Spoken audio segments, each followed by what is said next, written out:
La vérité, c'est que la plupart des gens ne ratent pas parce qu'ils sont mauvais. Ils ratent parce qu'ils n'agissent jamais. Et toi, combien d'opportunités tu as laissé filer juste parce que t'avais peur? Dans cette vidéo, je vais te montrer comment passer à l'action même quand ton cœur bat trop vite, même quand t'es pas prêt, même quand t'as peur. Reste avec moi. On attend souvent le courage pour agir, mais en réalité, C'est l'action qui crée le courage.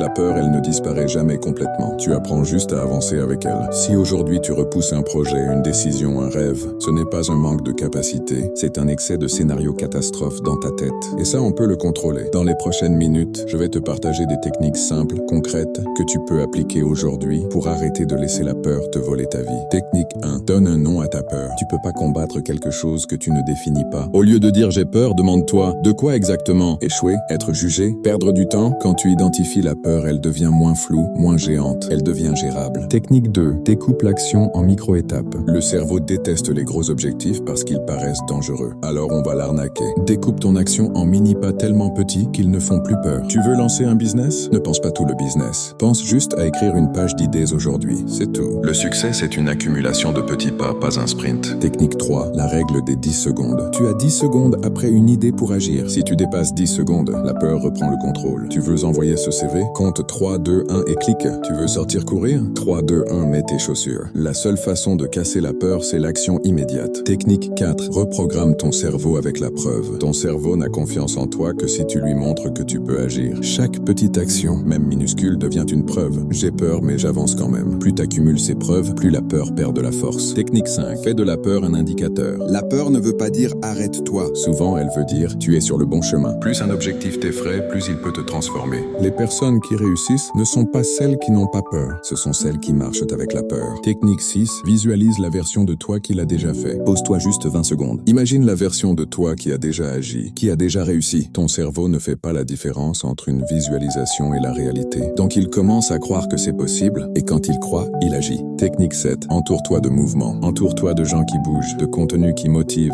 d'un environnement qui pousse à l'action. Si ton entourage ne bouge jamais, tu vas rester immobile aussi. Change ton environnement et tu changes ton comportement. Retiens juste une chose, la peur ne part pas avant l'action, elle part grâce à l'action. Identifie ta peur, découpe tes objectifs, fais un pas de 10 secondes, accumule les petites preuves et avance même tremblant. Si cette vidéo t'a motivé à agir aujourd'hui, alors like, abonne-toi et écris en commentaire. J'agis malgré la peur. On se retrouve dans la prochaine vidéo.